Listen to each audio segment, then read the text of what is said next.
Good morning and welcome to our 10 minutes at 10. So today we are going to be looking at the 6 signs that you should be raising your prices. So yesterday in the Bloody Brilliant Business Club, we looked at 7 or 8 reasons actually why you must raise your prices, or signs that you must raise your prices. Today we're just going to look at the 6 signs of when you should raise your prices. Perhaps you could have an opportunity to raise your prices. Not quite as compelling or as urgent or as needed as when you must raise your prices.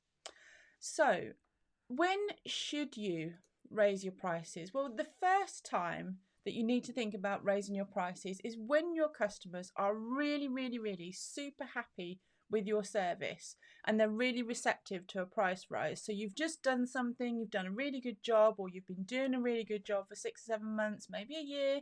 Perhaps it's been that long since you last had a price rise, but your customer is super happy with you and they are keen to pay more because they just love you.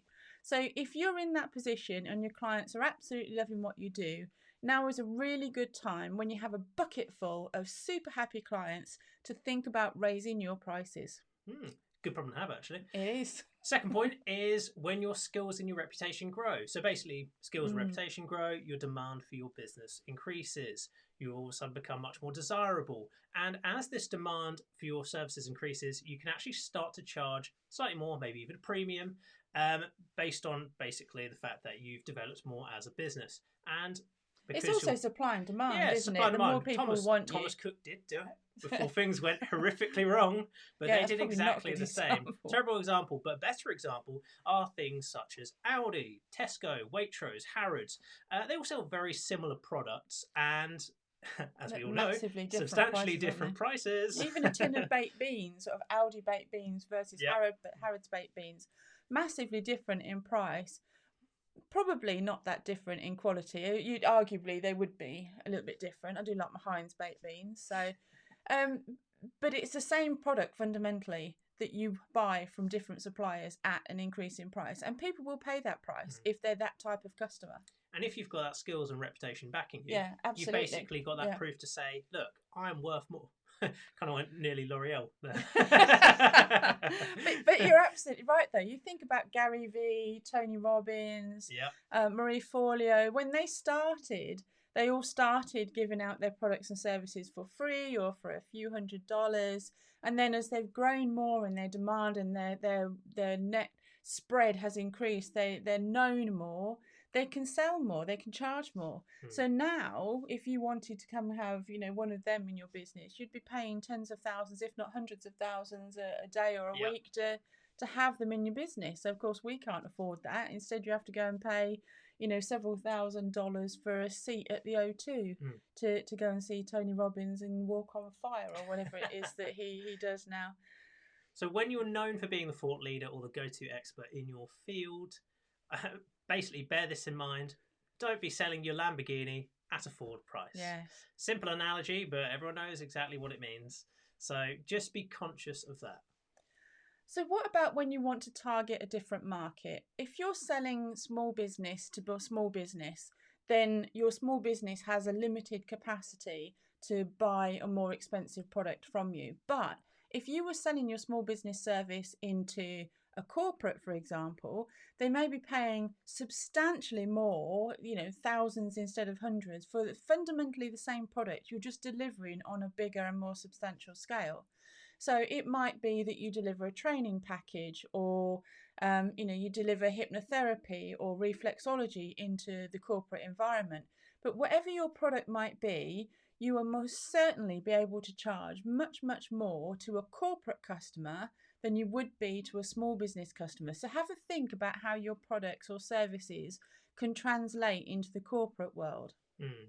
Now, the other thing to think about corporates is that they might potentially take slightly longer to pay you. So it's just one little thing to factor in on that one. But that's another reason why you should be charging more, because essentially that's extra risk and extra things to consider. So just and they will expect to pay on credit. They won't expect to pay up front usually. So point number 4, when your customers tell you are too cheap. So whenever you get any customers, oh yeah, you're really cheap, that basically means I know someone who's more expensive than you, and the reason for that is probably because you are undercharging for your services. It's not necessarily because they're better at what they do, it will just be because you are undercharging. And it does happen, and you've just got to make sure that you're updating your strategy here. Don't be known for being the cheapest in the field. Unless you want to be Unless you known want for to be being the known. cheapest. Yeah, it does If you happen. want to be known for the cheapest, then that's fine. But if you don't want to be known for the cheapest, there's no race to second place. So you want to be the best in your field if you want to be able to charge more. Yeah. And when you are known for being the best in your field, again, there's more demand, there's more interest, there's a better reputation, more testimonials, and again, people will pay more for what you do. And for SMEs, we shouldn't be having loss leaders. We shouldn't be having price wars. No, it's just not necessary. No. So just make sure you've got the pricing correct. Number 5 is when you're trying to price out a painful client. So if you've got a client that brings all of their chaos from their environment into your environment and offloads it all on you, they're nitpicky, they're time consuming, they're demanding, and it doesn't matter what you do or how hard you work, how many hours you put in and how much you over deliver, that client is still a pain in the bum. Now you've got 2 choices there. You either carry on as you are. Actually, I suppose you've got 3 choices. You carry on as you are, you terminate services because they're just bringing too much chaos into your world and it's not worth it, or you price them out or up. If you price them out, then you're encouraging them to leave but not actively disengaging them, so it's pushing them out the door without necessarily firing them as a customer. But equally, there is the opportunity that they will pay a lot more, potentially, for you to work with them because they know they can't go anywhere else. So sometimes people do complain, but they don't actually really mean it, or that's just the type of personality that they have, but they're actually quite pleased with your service. And we've seen this before with some of our other clients.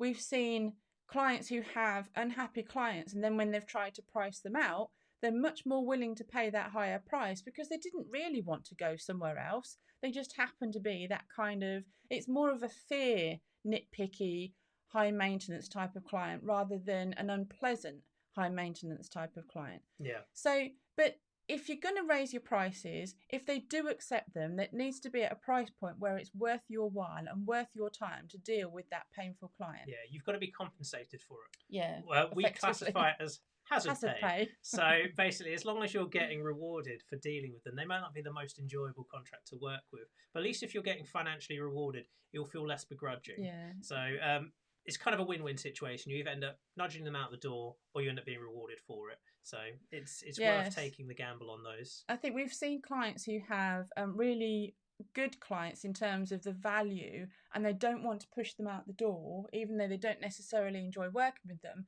because they're a good quality client and because they pay money. But we would argue that they're not good quality if they're that time consuming, nitpicky and difficult to deal with. Just work them out, price them out, and then find somebody else to fill that space who's going to make your life a lot easier and save you a lot more time. It will be more profitable in the long run. And point number 6 for why you should raise your prices, simply when it feels right.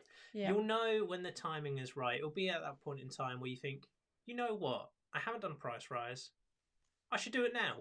So it's basically a bit of a gut feel on this one. There's not necessarily a right or wrong time to do it, but you'll know. You'll have that feeling about you and you go, yeah, now is the time. That is definitely the time you should raise your prices.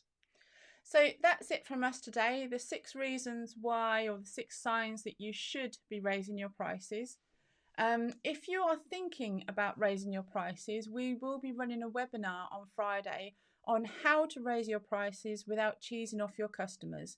Let's get this done. Let's plan for 2020 and get our prices reviewed and increased by 1st of January, and let's start 2020 on the right price footing. So we'll drop a link into the notes below so that you can join the webinar on Friday, where we're looking at how to raise your prices. So good to speak to you again, and we'll see you tomorrow. We'll see you tomorrow. Bye for now. Bye. Bye.